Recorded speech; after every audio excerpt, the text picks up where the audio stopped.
Hey, how's it going? To all my subscribers and to all my friends. And if you're not a subscriber, hit that subscribe button and hit that like button and leave me a comment. Bickupp Productions, gaming. Let's get it. Hello, this is Bickupp Productions Gaming. We're about to do a reaction video on how badly Xbox is playing Backfired. If you will, hit that like and subscribe button. All right, let's get into this reaction. Bickupp Productions Gaming. Let's get it. The number one measure of your strategy is what you put your resources behind, and we simply spread ourselves too thin. So that's the reason she gave Fortune magazine for releasing 4 studios and cutting 3,200 jobs. But it also means we get to see what Xbox really cares about. New IP is almost completely dead, and despite the claims that this was about management bloat in many cases, we've also seen so many experienced developers being cut. And what it all means is that now everything is about the biggest brands you know delivered as cheaply as possible. All to try and pin everything on one last throw of the dice, and that is getting games ready for the upcoming Project Helix. Phil Spencer's Xbox had to deal with the fallout of Don Matrick's Xbox, and now Asha Sharma is having to deal with the fallout of Phil Spencer's Xbox, which itself lost momentum with consoles. You see, Microsoft wanted subscription revenue, and I mean that across their business, so think Office 365. That meant, of course, Game Pass spread across PC, cloud, and it meant non-exclusive games. Thing is though, this widespread did not work. Nothing met Microsoft's demands, Game Pass included. And we even have numbers on that. A Microsoft slide from the 2023 FTC hearings suggested they wanted 77 million subscribers on the service by July 2026. That did not happen. The Wall Street Journal sources suggest that after the 2025 price hike, they had 30 million. Now, Game Pass may be profitable on its own, but of course, the entire business was restructured around the chance of Game Pass redefining the consumer model for gaming. And that means that just profitable was not enough. They ended up with less than half the subscribers they projected. So this is then a strategic reset. A smaller portfolio of games from first and third parties, but bigger games, ones built to attract more players. And that's why they're cutting games and cutting studios. Ninja Theory, Arcane, Compulsion, Double Fine, and Undead Labs. All easy cuts. All the wrong kind of game studio for a post-game each. They're all Western teams paying Western wages. To overcome that cost, you need real commercial power, and most of those studios don't have it. Single-player games, new IPs, cult hits, that sort of thing. Now, it's fair to say that State of Decay almost breaks that trend, but it obviously was not enough. Those aren't the games Xbox wants in-house anymore. They'll be made externally instead. But I built this website in 5 minutes with Wix Harmony. So I came across this image recently and thought to myself, what if I built an entire brand around it? But we've already seen evidence that they might not be pushed towards exclusives, actually. Xbox have already cancelled many of their exclusive contracted third-party games in recent years. These include the likes of, say, with the Romeros. But we've also just seen one of the year's big developers take a hit, and that is 007 First Light developer IO Interactive, who have lost their Xbox funding for a new fantasy RPG. Xbox are, quote, shifting investment to focus on higher priority projects. That's what they say. And this has caused an Istanbul-based office to be shut down entirely, even though IO have been able to retain the IP for their new fantasy game. Remember how Sharma said no announced games would be cancelled? That's technically right. This Project Fantasy game was never announced. By contrast, you can imagine the reaction if they pulled, say, Hideo Kojima's funding for OD. That's likely why IGN reports that that game is safe, by the way. Xbox, then, are all about established brands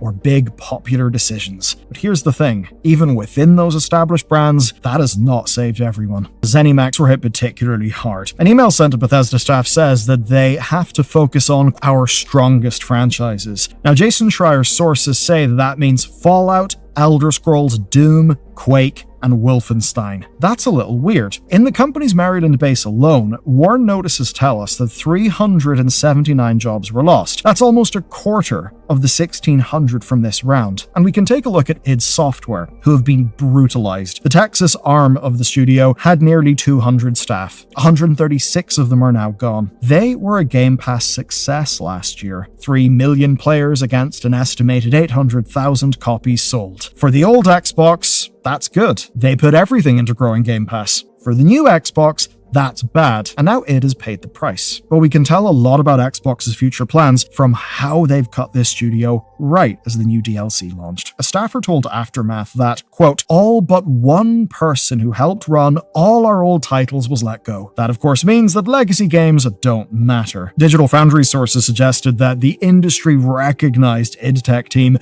was now functionally gone.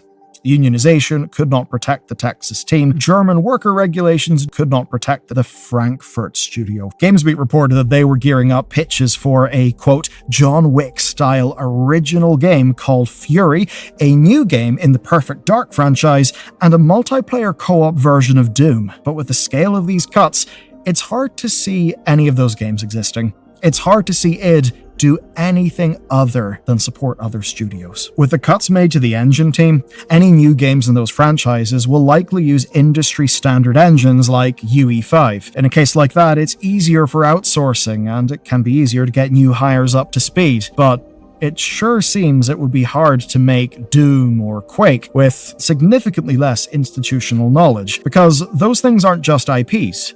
They are games made by people. And if loads of those people are gone, you can make something called Doom. But will it actually be Doom? And if we're to stay with the ZeniMax shooters, probably best not to expect another Indiana Jones. That's real sad because Golden Circle was an amazing game, but it seems clear that internal brands will be taking the focus from now on. Machine Games so far appears to be untouched. They are of course working on Wolfenstein 3 with a tie-in TV show coming to help with the marketing, which also helps to explain the fallout of it all. You see, the information reported that Microsoft felt the Fallout franchise was being underutilized, especially when it came to them actually benefiting from the TV show. Of course, they did benefit. There's around $80 million or so that they made from the existing games, but that could have been more, especially if, as an example, a game had have been rushed out to coincide with the show. That, of course, never goes wrong, like when PlayStation rushed out a Horizon remaster to tie into a show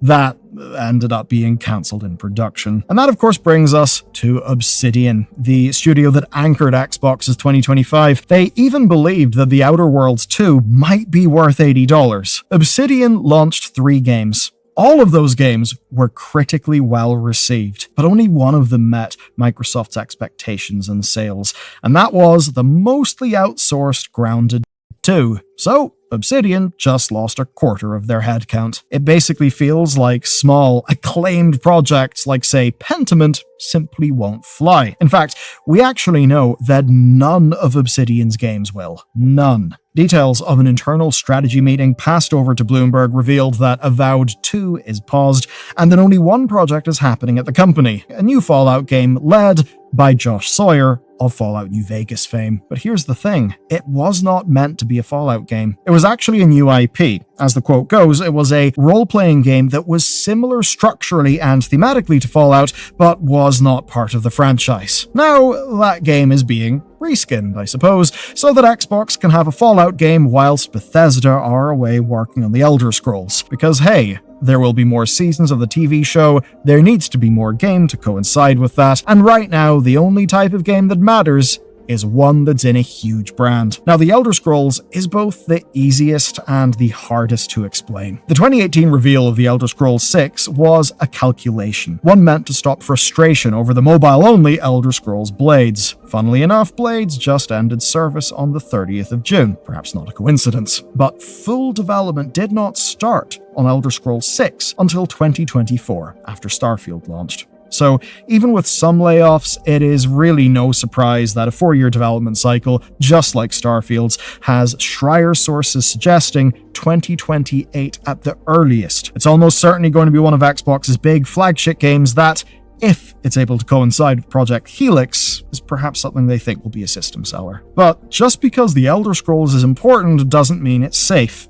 Elder Scrolls Online is not safe at all. Fresh off a mass layoff round last year, alongside the cancellation of their next MMO, ZeniMax Online has once again been gutted. In this case, 213 people are gone. In 2025, staff described the mood at the studio. It's difficult to work when you're looking at a graveyard. Now that graveyard is doubled up with bodies as the team has got to reorganize their new monetization and content schedule. Again, both of these are Elder Scrolls games, but Xbox would rather invest in the potential of a major payday in a few years than a live service that they specifically called out as being core to the company, not a few years ago, but a few months ago. That's how quick all of this is happening, and it's all amounting to a future that looks very different indeed. Xbox aren't solely making franchise games and remakes while pumping money into Minecraft and King. It's true that Kojima's OD still exists, and Jason Schreier reports that Activision's new Elsewhere studio are still making their new RPG. But that can only exist because it's part of a bigger, financially successful infrastructure, and perhaps more importantly, because it's in Poland, staffed with ex-CDPR and massive devs who, most importantly, for the bottom line, are being paid at non-American salaries. Similarly, they still want third parties on their platform, but that's because the plan, as stated, is now solely about that platform. In that Fortune interview that I quoted at the very start of the video, the suggestion is that 80% of Xbox's revenue still comes through the console. Not PC, not Game Pass, cloud, or anything else. The console. So that is where they want to focus their efforts. Even now, Bloomberg reports that the idea of more exclusives is being floated to get people on Xbox's systems. That might be why, as Derek Strickland spotted, Xbox appear to be treating content, hardware, platforms, and services as distinct business units from now on. Of course, despite limited console sales and hardware price increases, Xbox want people on their console platform. But here's the thing. Just like with games, they've stripped out so much of the company's experience in these areas that it seems they may yet struggle to achieve it. I mean, the man who created Xbox FanFest is gone. The accessibility team has been shredded. Kevin LaChapelle, vice president of platform, is gone. And that's despite him leading Xbox's backward compatibility team and building the cloud product. Sharma's 14 layers of management did appear to contain a lot of experience. Much of that is being gutted, and expensive senior talent, the types of people who lead projects, well, they're being gotten rid of while being framed as being corporate bloat. And the overall trend of Xbox's plan makes that extremely risky. Take everything at face value here, right? Assume that the billion user target isn't impossible, and that we don't hear about half the studios closing next year. Then there's only one clear target for them to pursue.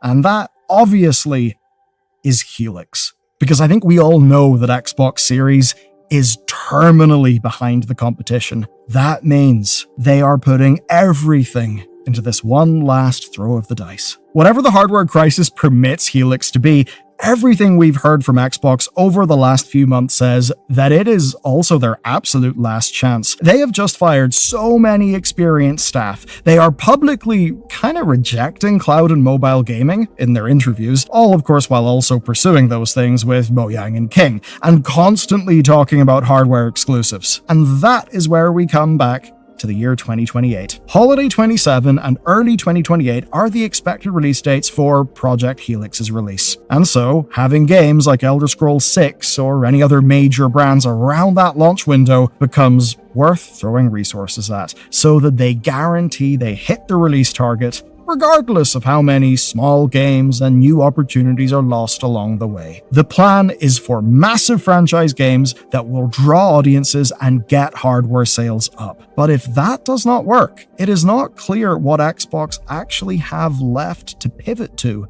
as a hardware business or a games software business. Basically, this is a Hail Mary. Your particular franchise of choice being important and having lots of money thrown into it may sound like a good thing, but it also could be a bit more like the Eye of Sauron. I mean, for a Microsoft-owned example, we need only look at Call of Duty, right? And even before Microsoft bought them, this thing still applies. Call of Duty is existentially important to Activision, right? You would think that would mean that they would never shit out a bad Call of Duty, because if you do that, you deeply risk the future of the franchise. Well, that didn't stop them with Black Ops 7, did it? Being a bit of a shit heap and performing as weakly as it did, that actually may have driven loads of the cuts that we've just seen, because its financial underperformance hurt them that badly. What we can learn from that is that being important means you'll get resources, but it also means you absolutely must ship when the business needs you to ship, absolutely no matter what. That is not good for the quality of games. It does not instill confidence, and I just have to wonder, with Project Helix, will Xbox find themselves in a similar place as with Series, where they drop the console and the plan is to have a big system seller like, say, Halo Infinite, but then it all just goes a bit wrong. There is, though, one little ray of hope for them, and it's really simple. It's Sony, because the one saving grace Xbox have had is that Sony have fumbled their commanding lead